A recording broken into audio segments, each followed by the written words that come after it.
Hello. Hello. हाँ जी, बताइए कमलेश। जी sir जी, मैं बताना चाह रहा था। हेलो, क्या मेरी आवाज़ आ रही है सर? आ रही बताइए। क्या सर, मैं ये कहना चाह रहा था कि जो ये 1818 में जो भीमा कोरेगांव हुआ था जो, हम्म। क्या ये देश के साथ गद्दारी है क्या? जो अंग्रेजों के साथ मिलके जो लड़ाई लड़ी थी, वो देश के साथ गद्दारी है। कैसे गद्दारी है? देश के साथ अंग्रे, कैसे गद्दारी है? अंग्रेजों के साथ मिलके जो लड़ाई लड़ी थी, तो देश के साथ गद्दारी हुई ना सर? कैसे गद्दारी होगी? देश के साथ अंग्रेजों के साथ मिलकर लड़ाई लड़ी थी, उसको कैसे साबित करोगे कि वो गद्दारी थी? आपको उसके पूरा पीछे पता है कि देश के साथ उस टाइम चल क्या रहा था, वो लड़ाई क्यों हुई थी भीमा कोरेगांव की, आपको पता है? हाँ, मैंने वो पूरा पढ़ा हुआ है, पूरा हाँ तो इतिहास पढ़ा बताइए। हुआ है। हाँ, बताइए कैसे क्यों तो हुई थी, उसकी जरूरत क्यों पड़ी थी, बताइए जरा थोड़ा। वो पेशवाओं ने जो अधिकार नहीं दिया हुआ था, मगर हम्म। पेशवा और जो महार थे वो तो अपने ही देश के थे ना। हम्म। मगर उनको उनको अंग्रेजों के साथ नहीं मिलना चाहिए था ना। अच्छा, अंग्रेजों के साथ नहीं मिलना था, उनके गले में हांडी लटका रहे थे पेशवा और पिछवाड़े पे झाड़ू बांध रहे थे। वो गले में हांडी लटका कर और झाड़ू बांध कर चलना था, आप ये कहना चाह रहे हैं? अपने ही देश के थे ना वो, तो इसलिए आपके गले में कोई हांडी लटका दे आज और गले में आपके गले में हांडी लटका दे और पिछवाड़े पे झाड़ू बांध दे और आपकी परछाई तक से बचने लगे और आपके सारे अधिकार छीन ले, तो क्योंकि वो आपके लोग हैं तो आपको मदद नहीं लेनी चाहिए किसी और से, क्योंकि वो आपके ही देश के लोग हैं ना। क्यों मिस्टर कमलेश मकवाना? ऐसा ही करना चाहिए, यही होता है। सर, ये देश अपने के साथ धर्म के वफादारी होती है। मतलब क्या कह रहे हो, क्या कह रहे हो? अपने धर्म के हिसाब से जो अपना अपने देशवासियों के साथ मिलके रहने के लिए, ये तो नहीं है ना कि अंग्रेजों के साथ मिलके अपने अपने वासियों के अच्छा साथ अच्छा, क्या गद्दारी क्या? करें। वाह बेटा, वाह वाह वाह वाह वाह भाई, क्या बात है, क्या क्या आपकी, क्या बुद्धिजीवी व्यक्ति हो यार, मतलब मानना पड़ेगा आपको। मतलब देश के साथ, देश के जो लोग हैं, आप ब्राह्मणों से कभी बोलने गए हो कि जो आपने दलितों के साथ, जिनको तथाकथित शूद्र बना दिया गया, उनके साथ किया, उनको पढ़ने नहीं दिया गया, उनके साथ अत्याचार किए आपने, उनको, उनके पिछवाड़े पे झाड़ू बांधी, उनके गले में हांडी लटकाई, थूक तक से नहीं आपकी नहीं सर, जमीन है। तब तब एक मिनट तब चुप रहिए, चुप। मनुस्मृति लागू नहीं थी सर। चुप। मनुस्मृति किसने लागू नहीं कहा? थी यार, मनुस्मृति। यार ये बताया तो किस, क्या ऐसा व्यक्ति यार, मतलब कभी ब्राह्मणों के पास जाके बोला कि यार तुम अपने, जो अपने देश के लोगों पे अत्याचार आप लोगों ने किया उसको भूल गए? और ब्राह्मणों की आप ये कह रहे हो कि भाई ब्राह्मणों के साथ वो गद्दारी हो गई, देश के साथ गद्दारी हो गई अगर वो अंग्रेजों के साथ मिल गए।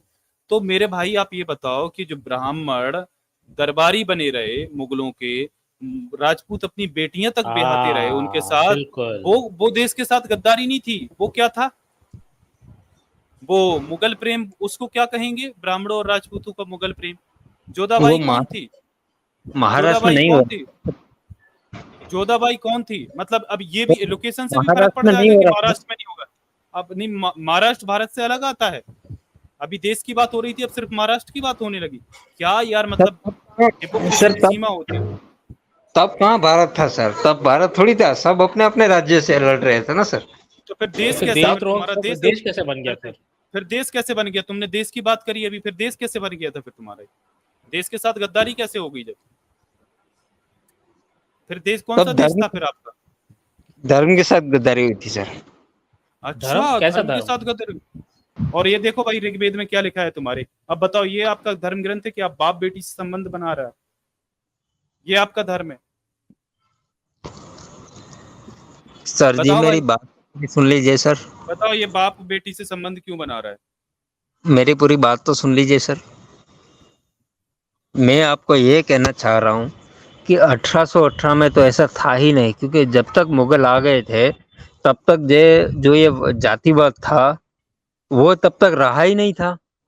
जातिवाद नहीं रहा था।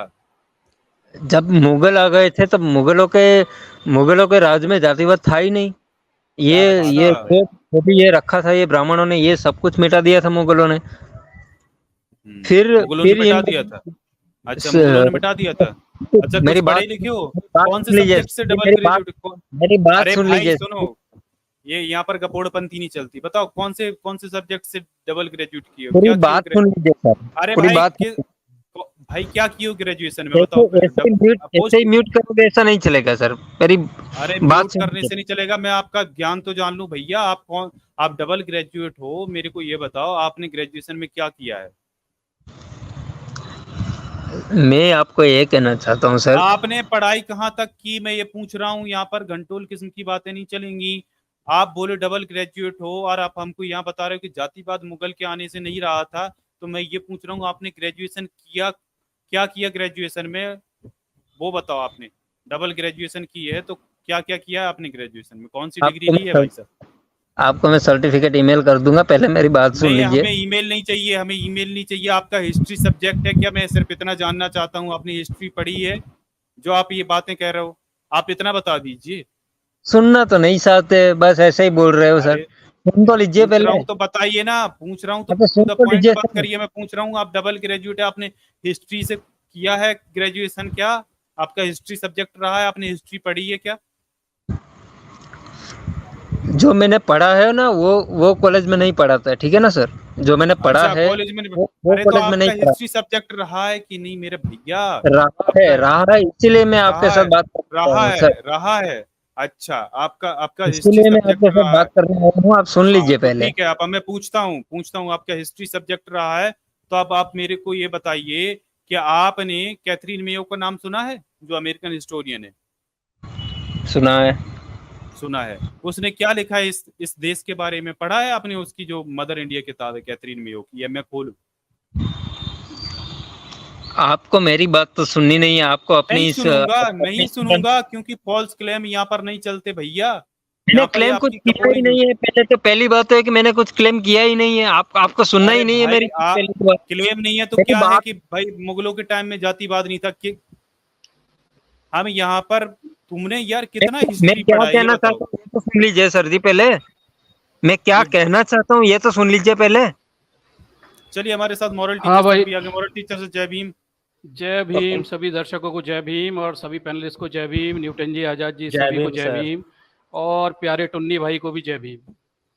तो क्या कह रहे हैं सर ये टुन्नी भाई, मतलब बहुत बड़ी बात कह रहे हैं। थोड़ा इतिहास पे मेरी भी थोड़ी सी विशेषज्ञता है।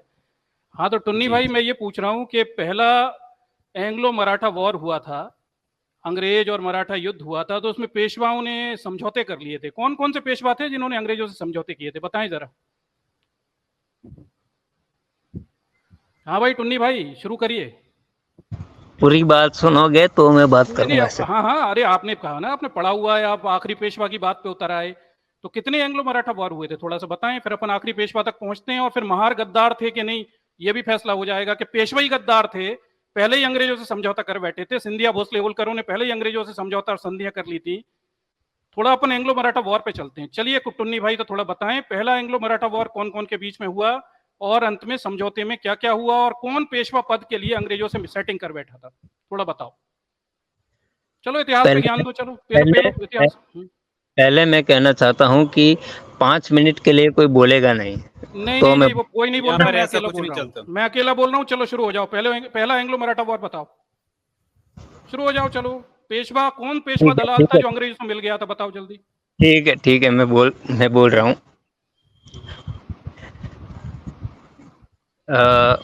मॉरल टीचर जी, आजाद जी। अरे मुझे माफ। गप्पे नहीं सुननी, सुनो मेरी सुनो, मेरी पॉइंट बात टू पॉइंट सुने, बात। मेरी बात नहीं नहीं, सुन टाइम लीजिए मत सबसे खराब पहले। करो, टाइम मेरी मत बात। खराब करो। नहीं नहीं नहीं, मेरे पास फुर्सत नहीं है, इतने फालतू हाँ, बातों के हाँ। लिए टाइम नहीं है। ये जी वो जी ये सब हो गया, सीधे एंग्लो मराठा वॉर पहले से शुरू करो। चलो शुरू हो जाओ पहले एंग्लो मराठा वॉर से। और कौन पेशवा गद्दार था जो अंग्रेज तो पहले मिला था। आखिरी पेशवा और महार तो आखिरी वाली बात है। असाई कोरेगांव के युद्ध सबसे आखिरी में हुए हैं। सबसे पहला एंग्लो मराठा वॉर पे शुरू हो जाओ, चलो। ये देखो, एंग्लो मराठा युद्ध है। भारत के इतिहास में 3 एंग्लो मराठा युद्ध हुए हैं। ये तीनों युद्ध 1775 ईस्वी से 1818 ईस्वी तक चले। ये युद्ध ब्रिटिश सेनाओं और मराठा महासंघ के बीच हुए थे।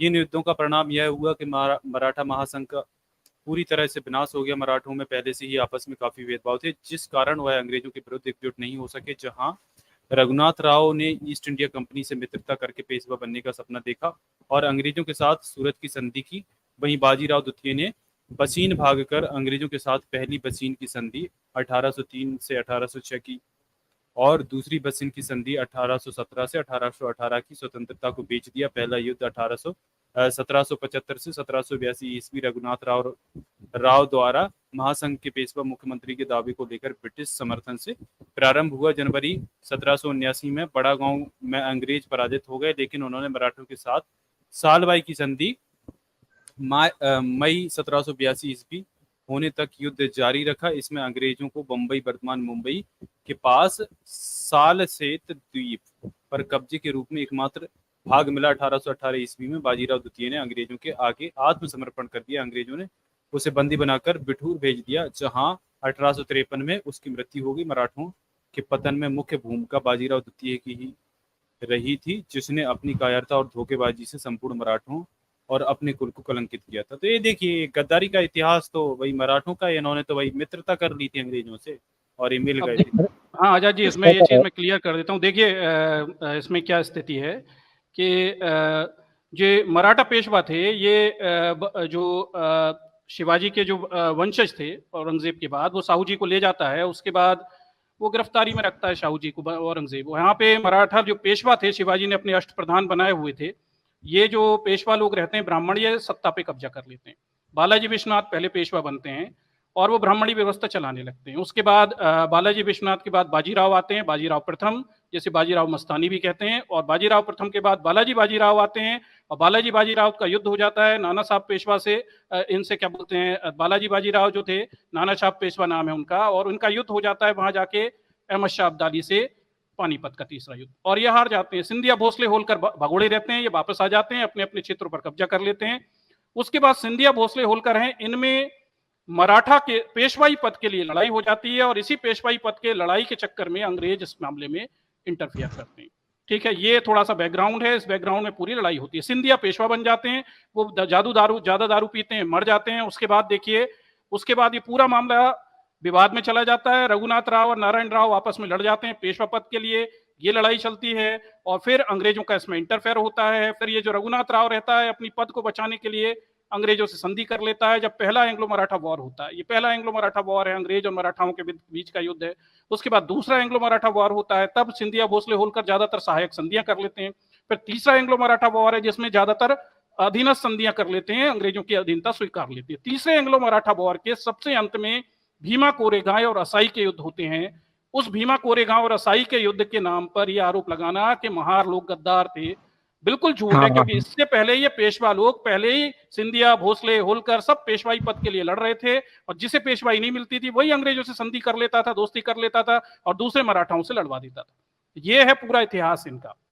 हाँ, यही ये इसी बात पे लोग बोलते, इसी बात पे बोलते हैं कि ये देशद्रोह है। इसी बात पे देशद्रोह, इससे पहले ही नहीं समझिए, भीमा कोरेगांव और असाई के युद्ध से बहुत पहले ही ये लोग तो अंग्रेजों से साथ संधियां कर बैठे थे ना। यही पेशवा जिसकी आप बात कर रहे हो, ये अंग्रेजों से संधि करके बैठा था, ये पहले ही कर लिया था संधि। ठीक, तो ये जो बातें हैं ना, ये बातें एक तरफा बातें हैं। असलियत में पूरे एंग्लो मराठा वॉर तीनों पढ़ दो तो सामने काला पीला साफ हो जाएगा। पेशवाओं की जो आपस की गद्दारी लड़ाई, अंग्रेजों से संधियां, वो अलग है। और कोरेगांव का युद्ध जो था, जिसमें मराठा लोग, जो महार लोग अंग्रेजों की तरफ से लड़े थे, वो एक अलग बात है। और ये पेशवा लोग स्वयं भी अंग्रेजों के साथ दोस्ती करके अपने ही सिंधिया भोसले होलकरों से लड़वा दिया करते थे अंग्रेजों को, ये खुद भी करा करते थे। तो गद्दारी बद्दारी वाली बात जो है, ये पेशवाओं के सर पे जानी चाहिए। इसमें महारों का कोई लेना देना नहीं है, नौकरी कर रहे थे। और बाद में इन्हीं पेशवाओं ने अंग्रेजों की अधीनता स्वीकारी, सिंधिया अंत तक अंग्रेजों का वफादार बना रहा। 1857 के विद्रोह में सिंधिया ने बहुत मदद की। बाकी के भी जितने भी सिंधिया, भोसले, होलकर, गायकवाड़, ये सब भी अंग्रेजों के वफादार बने रहे और इन्होंने 1857 के युद्ध में ज्यादा कोई विरोध किया नहीं। ये सच्चाई है, ये इनका इतिहास है और ये स्थिति। अंतिम में देखिए, नाना साहेब और तात्या टोपे जो थे, उनकी पेंशन बंद हो रही थी, इसलिए वो अंग्रेजों को लड़े थे।